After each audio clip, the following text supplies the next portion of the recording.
What's up guys, this is Tekkas again. So in this video we are going to show how you can write nested if statement. Okay, so let's delete this. I have already written it. Okay, so in our previous video I have shown how you can write straightforward if statement, but if you want to appoint grade for each of the student based on their marks, so this time you have little bit more options. Okay, so a straightforward if statement will not work in this case. Okay, so you have to apply nested if or if statement within a if statement. Okay, this is a little bit complicated, so let's start. So first I'm going to write the equation for John's achieved mark. So start by writing the equation sign, then write the if statement. You see, okay. So the logical test, okay. So as you can see, I have shown 5 grade distribution here: A, B, C, D, F. This first I will start from A. So you will get grade A if your mark is greater than or equal to 90. So I'm going to write it for John. If C7, which is John's achieved mark, is greater than or equal to 90, then he got the grade A. But if he doesn't get greater than 90, what he will get? You have actually 4 different options here. So in this case, what you have to do, you have to write again another if statement.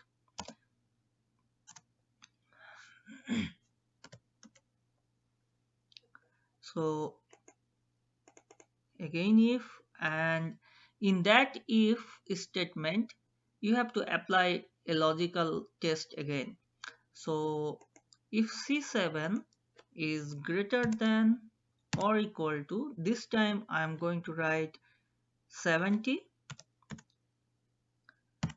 and in that case he will get grade B.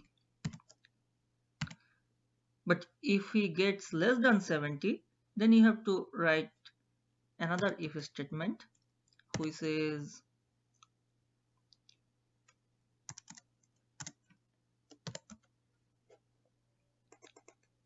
and apply the logical test again. C7, if C7 is greater than or equal to 50,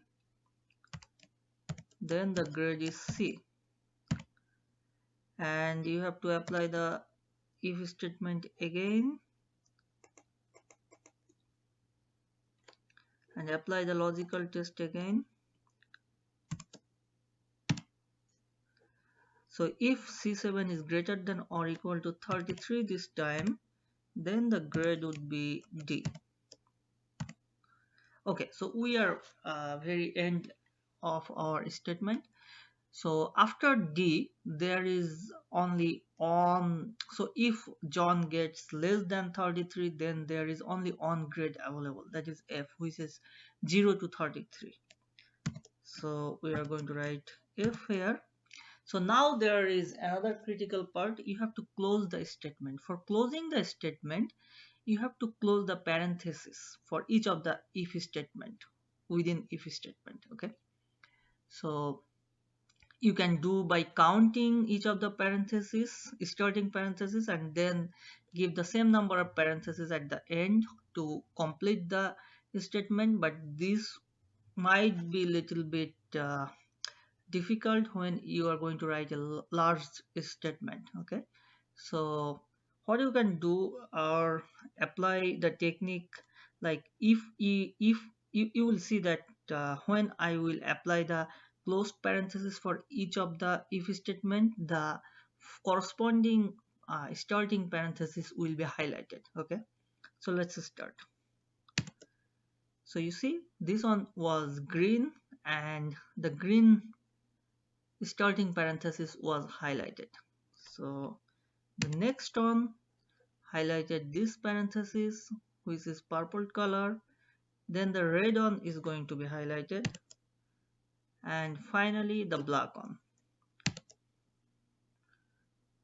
So we are done with the equation. Now if you press enter, you see the grade has been shown for John, which is grade C.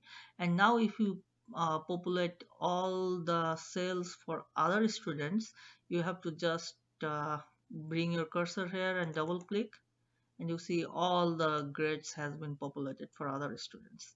So like Rob has got 20, which falls in the grade F, and it is shown grade F. Ron is 91, and he basically falls under the grade of A. Okay, so I hope you have enjoyed this video, and this is very important if you want to differentiate between a good number of distribution and segregate accordingly.